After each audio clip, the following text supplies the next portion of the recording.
Oh my god, you could get so many people in the boot of this, it's huge. Oh, well, it's not exactly comfy. Right, I need to close the boot now. I need to see if I lock myself in the boot. I am not going to be happy.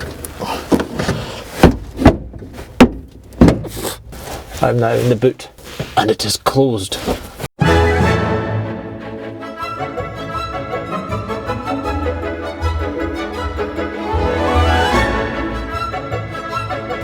I'm actually in the boot of the Mk10, trying to measure up for my new fuel tank, which is going to go right here. So I decided to put a third tank in, roughly about 110 litres is what I'm aiming for.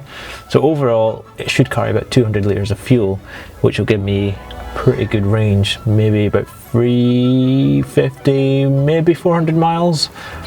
Everybody with a diesel car right now is laughing their heads off, and I get that. I'm just finalising the tank design. I've decided to model the tank in 3D, just because it's not such a simple shape. There's quite a lot of angles in it, and just to show the locations of the inlet and the outlet and the filling ports and whatnot.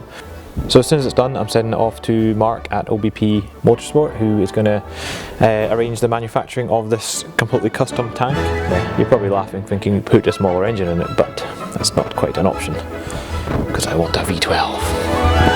So that's suspension away, getting shot blasted and powder coated. Now I think it's time to do a little bit of engine work, because I've got some bits turned up for it.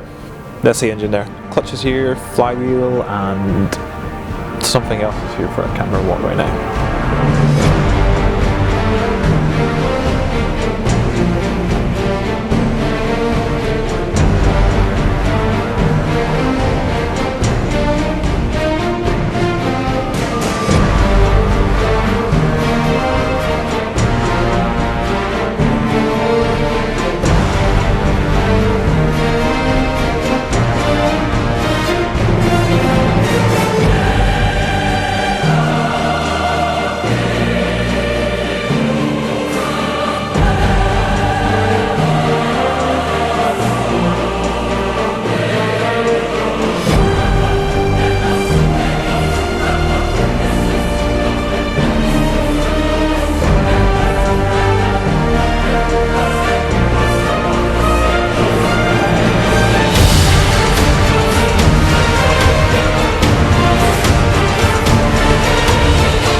Facebook, you know, got a bit of time. Wow! I just want to say thank you so much to all the wonderful people who have been following this project so far. This is the engine that I blew a hole right through the middle of. That was my doing. Well, like that. People are actually quite interested in this project. Steve Williams, this is such a satisfying video to watch. Thank you, Steve. I can see what's up in that lens.